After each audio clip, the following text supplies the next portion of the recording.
ഞാൻ വ്യക്തിപരമായിട്ട് ആരെക്കുറിച്ചും പറയുന്നില്ല. ഞങ്ങൾ ചർച്ച ചെയ്യാത്ത പേരുകൾ പോലും നിങ്ങൾ പറഞ്ഞുകൊണ്ടിരിക്കുകയായിരുന്നു. ഞാൻ എന്ത് ചെയ്യാൻ പറ്റും? നിങ്ങൾ തന്നെ മന്ത്രിസഭാ ലിസ്റ്റ് ഉണ്ടാക്കാൻ പോയാൽ നമ്മൾ എന്ത് ചെയ്യും? നിങ്ങളെല്ലാവരും ലിസ്റ്റ് ഉണ്ടാക്കിയിട്ടുണ്ടായിരുന്നു, മന്ത്രിസഭാ ലിസ്റ്റ്.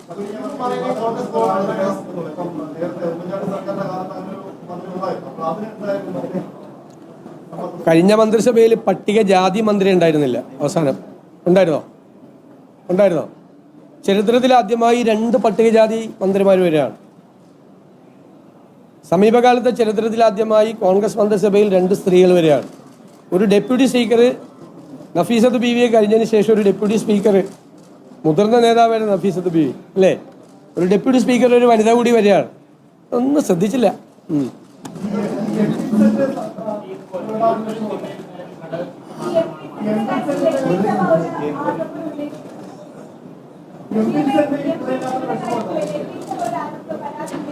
നിങ്ങൾ വ്യക്തിപരമായി ഞാൻ പറഞ്ഞല്ലോ, ഭയങ്കര മിടുക്കരായിട്ടുള്ള ആളുകൾ, ഇതിൽ വരേണ്ട ആളുകൾ, അർഹരായ ആളുകളുണ്ട്.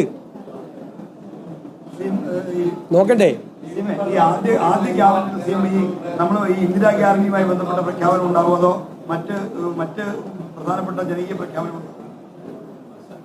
ക്യാബിനറ്റ് കഴിഞ്ഞിട്ട് നിങ്ങളെ കാണും, തീരുമാനങ്ങൾ പ്രഖ്യാപിക്കും. നമുക്ക് നോക്കാം, നമുക്ക് പരിശോധിക്കാം.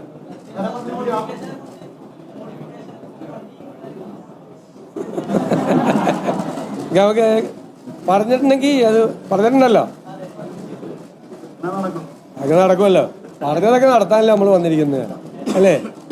ഞങ്ങളെല്ലാവരും വന്നിരിക്കുന്നത് ജനാഭിലാഷങ്ങളെ യാഥാർത്ഥ്യമാക്കാനാണ്. ചെറുപ്പക്കാരുടെ ആഗ്രഹങ്ങളെ, അവരുടെ ആഗ്രഹങ്ങളെയാണ്. അല്ലാതെ വെറുതെ വോട്ട് കിട്ടാൻ വേണ്ടി പറഞ്ഞതാണ്. പറഞ്ഞ വാക്കിന് വ്യവസ്ഥയിലേക്ക് പിന്നെ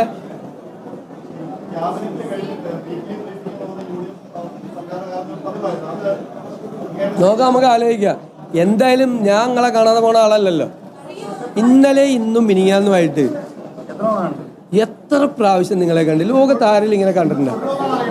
അല്ല, ഞാൻ ചോദിച്ചത്, നിങ്ങളെ കാണുന്ന ഒരു രസമല്ലേ? നിങ്ങൾ എന്നെ വിമർശിക്കുകയും വേണം. നിങ്ങളെ വിമർശിക്കുകയും വേണം, തെറ്റുകളെ ചൂണ്ടിക്കാണിക്കുകയും വേണം. നിങ്ങൾ തെറ്റുകൾ ചൂണ്ടിക്കാണിച്ചാൽ നമ്മളത് തിരുത്തും. ഞാൻ പറഞ്ഞു, കേരളത്തിലെ മുഖ്യമന്ത്രി ആകാൻ പോകുന്നയാൾ വിമർശനത്തിന് അതീതനല്ല. വിമർശിക്കണം, പക്ഷേ ആകാശത്ത് നിന്ന് വാർത്തയുണ്ടാക്കരുത്. വാർത്തയുണ്ടാക്കി കഴിഞ്ഞാൽ ഞാൻ പിന്നെ അതിനെന്തിനാ മറുപടി പറയണം? നിങ്ങൾ സത്യസന്ധമായും വിമർശനാത്മകമായും നാട് നന്നാകണം എന്നുള്ള ആഗ്രഹത്തോടു കൂടി നിങ്ങളുടെ ഇടപെടലുകളെ സ്വാഗതം ചെയ്യും, നിങ്ങളുടെ വിമർശനങ്ങളെ സ്വാഗതം ചെയ്യും. കറക്റ്റ് ചെയ്യാൻ പറ്റാവുന്ന കാര്യങ്ങൾ കറക്റ്റ് ചെയ്യും. മാധ്യമങ്ങൾ ഒരു കറക്റ്റീവ് ഫോഴ്സായിട്ട് കൂടി മാറണം എന്നുള്ള അഭിപ്രായക്കാരൻ. അല്ലാതെ എല്ലാ ദിവസവും ഇപ്പോൾ 2-3 ദിവസമായിട്ട് നല്ല എന്നെക്കുറിച്ച് നല്ല, എനിക്ക് വായിക്കാൻ ഭയങ്കര രസമുണ്ട്. രാവിലെ ആകുമ്പോൾ നല്ല വാർത്തകളാണ്. എപ്പോഴും അങ്ങനെ ആയിരിക്കില്ല എന്ന് എനിക്കറിയാം. യാഥാർത്ഥ്യബോധമില്ലേ? നമ്മൾ രാഷ്ട്രീയ പ്രവർത്തകരല്ലേ, യാഥാർത്ഥ്യബോധമുണ്ട്. വിമർശനങ്ങൾ വരും, അപ്രിയങ്ങളായ ചില തീരുമാനങ്ങൾ എടുക്കേണ്ടി വരും അല്ലേ?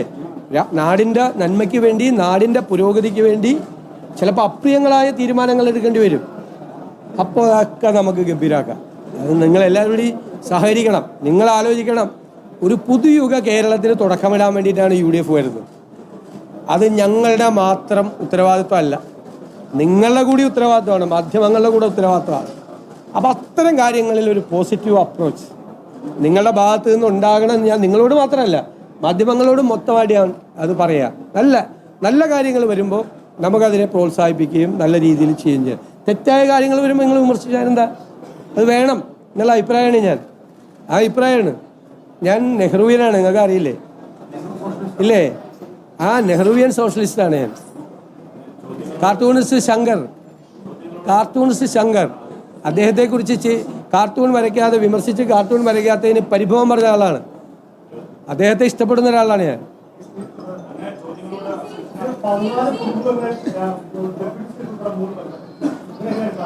അതല്ലേ, ഞാനത് പറഞ്ഞു. അതൊക്കെ അപ്രീഷിയേറ്റ് ചെയ്യപ്പെടേണ്ട കാര്യങ്ങളല്ലേ. ഞാൻ പറയാം, കുറവുകളുണ്ട്. ഞാനത് സമ്മതിക്കുന്നു, കുറവുകളുണ്ട്. പക്ഷെ ഒരു പാർട്ടിയല്ലേ തീരുമാനം എടുക്കുമ്പോഴുള്ള എങ്ങനെ അതൊക്കെ ഓരോരുത്തരുടെ ശൈലിയാണ്. ഞാൻ അദ്ദേഹത്തിനെതിരെ വിമർശിക്കുന്നത് ഇപ്പം എന്തിനാ അദ്ദേഹത്തിൻ്റെ ശൈലി അതാണ്. എൻ്റെ ശൈലി അതല്ലെന്ന് നിങ്ങൾക്ക് അറിയാമല്ലോ. ഞാനതിൽ നിന്ന് സംസാരിക്കില്ല നിങ്ങളോട്.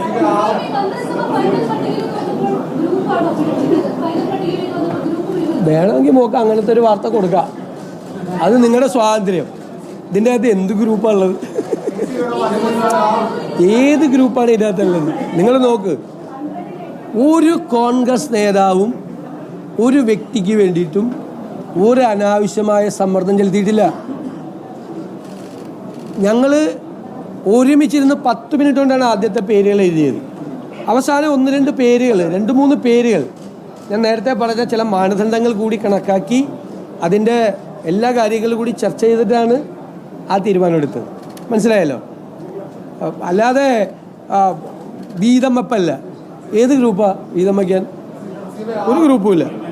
ഒരാൾ, ഒരു നേതാവും ഒരു ഗ്രൂപ്പും ആരും ഒരു പ്രഷർ ചെലുത്തിയിട്ടുണ്ടെങ്കിൽ ഈ 24 മണിക്കൂർ കൊണ്ട് നടക്കുമോ? ശരിക്കും ഇന്നലെ വൈകുന്നേരമല്ലേ പ്രോസസ്സ് തുടങ്ങുന്നത്. ഞാൻ ഇന്നലെ രാവിലെ 11 മണിക്കാണ് എത്തുന്നത്. ഞാൻ പ്രധാനപ്പെട്ട ആളുകളെ കണ്ടതിന് ശേഷം ഇന്നലെ ഏകദേശം വൈകുന്നേരം 5 മണിക്കാണ് ഇതിൻ്റെ ഒരു സ്റ്റാർട്ട് ചെയ്യുന്നത് ചർച്ച. ഇന്ന് വൈകുന്നേരം 5 മണിക്ക് ഗവർണർക്ക് ഇത് സബ്മിറ്റ് ചെയ്തു. മറ്റ് നേതാക്കന്മാർ കോൺഗ്രസിൻ്റെ അകത്ത്, ഘടകകക്ഷികളുടെ അടുത്ത് അവർ സഹകരിച്ചില്ലെങ്കിൽ നടക്കും ഇത്. നിങ്ങൾ അതൊക്കെ ഒന്ന് ആലോചിക്കുക. നടക്കുക? ശരിയല്ലേ ഞാൻ പറഞ്ഞത്?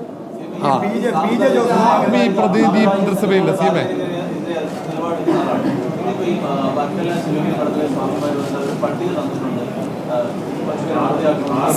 അവര് എന്നെ കണ്ട് എന്നേക്ക് അനുഗ്രഹം തരാൻ വേണ്ടി വന്നതാണ്.